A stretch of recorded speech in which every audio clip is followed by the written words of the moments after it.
Shall we get our next guest out? Why don't we? But first, let's see her in action in what was, let's face it, it was a seminal TV show way back when, Beverly Hills 90210. Guys! Donna, yeah, your costume's really long. Yeah? Thanks.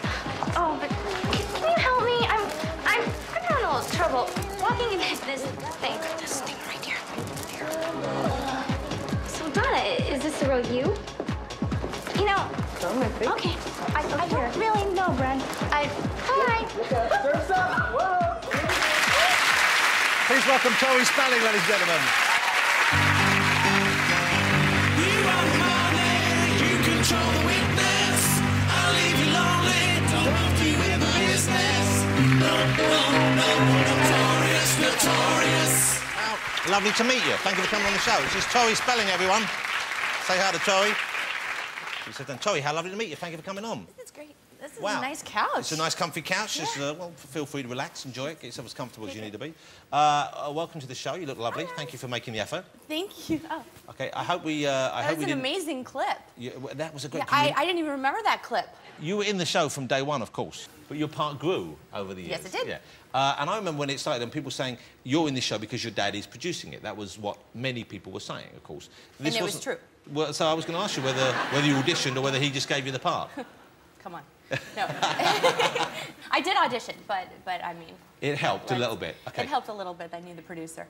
Your dad produced some fabulous shows, didn't he, over the years? I mean, Yeah. you know, in that kind of, like, the cheesy end of TV, but in a way that we like. Well, you know what I'm saying? Like, Charlie's Angels was one of his, I believe. Well, he had amazing programming. He got the title kind of Jiggle TV, but he had award-winning programs as Jiggle well. TV referred to shows which had ladies jiggling on. You know... That's a good idea, the Jiggle TV. I read a little bit about you because I was quite fascinated by the show. I loved 90210 and I loved Melrose Place that came after it and all these other shows. And I knew your dad had been involved in any other number of shows, which I liked very much indeed. Love Boat was one of his. Fantasy Island was one of his. Yeah. Starsky and Hutch was one of his as well, which is incredible. And consequently, he was a wealthy gentleman. Yes. And you lived in quite a fabulous house, I believe, didn't you? Smallish house. How many rooms? I don't know. I've never counted how many rooms in that house. Too many rooms to count? Yes. How many roughly? It is a large house. More than 10? Let's just say I've yet to see every room. Wow. It's a joke. So it was a Yeah. huge mansion. It's gigantic. It was like, no, I'm going to interrupt you something because you've got a bit of lipstick on your tooth. And Do I know, I? yeah, my wife would always want me to That point is that my out. biggest fear. Okay, well, come here. Can you get it off? What? I'm going to use the inside of my jacket. I'm not going to pop my No, man in I don't there. want to use your jacket. Go on. It's all paid for by the licence fees. There you go. That's the one. All right. Hey, don't worry. Can I just tell you, that is my biggest fear in life, and it just happened on your show. Well, don't worry. I'm We not managed to kidding. do it with no one noticing. I can't talk to you. Why not? I don't know. I just did a nice thing for you. Talk the other way. Why? What's going on? Terribly embarrassed. Go on, turn around. I'll have to give you a Well, squeeze. check for a booger now that you've gone all the way. There's no bats in the cave. Something's going right. No, Tori, listen, before the show, to make you feel better, before the Okay. show I noticed, and I'm a man of middle-aged years, OK? I'm a man in my mid-40s. I noticed that quite a lot of hairs had grown back in my nose, and they'd grown... So I gave up... Just before coming out, I got up there, and I got a big handful and yanked it out. I tell you, I almost fell to my knees. And I heard you can die if you do that. Can you? I don't know, it's a kid. I had a big handful. I put them on the side in my room if you want to have a look at them. Because I think it might be a record. Gordon, do you pluck them or do you trim them? Gordon. Oi, Ramsey. Do you pluck them or you trim them? You're hairy, come on. Do you pluck them or trim them? I hope you don't do it in the kitchen.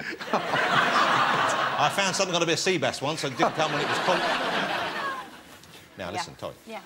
So you lived in this fabulous house. Yes. With, I believe, somewhere in the region of 120 rooms in this house. Here's what fascinated me. Years ago I read this, and it may not be true, but I used to love this thing. Probably not. I read that you had a room in your house that was dedicated to present wrapping. Probably true, yes, that is true. I love the idea of someone having a house so big and having a lifestyle. This is not you, you were just a kid, of course. 2 rooms. Yeah. 2 present wrapping rooms. Well, you have to have one for Christmas. Oh, man. So this was stocked with wrapping paper? Yes. And tapes? And bows and trinkets. Well, you know what? It sounds very odd, but that was my mom's that was her hobby, her arts and crafts thing. Wrapping presents? Yeah. Wow, what a great hobby to have. Sure. The thing that most of us would think is, you know, if you have a childhood where it seems to me, you know, obviously your parents are doing very well, you live in a luxurious house, and I'm guessing you're meeting people that are similar to that. Did you at any time feel that yours was an unusual upbringing? Were you aware that it was different to most other people, or not? I mean, it sounds strange to say no, but at first, no, because it's all I knew. That's what was normal to me. And not till other people pointed it out and the press started pointing it out did I think that it was kind of different. And was it harder for you growing up because of that? I mean, when you were a teenager, for example, presumably you go out and most teenagers want to be like other teenagers. I'm guessing you were pretty similar in that respect. But of course, if they know that you've got a privileged background or a bigger house, or, you know, that can Everyone wanted to come to my house. Well, that's a lovely thing, of course. But was it tricky? Did you ever feel like you wanted to hide that side of it, or were you... Definitely. Well, everyone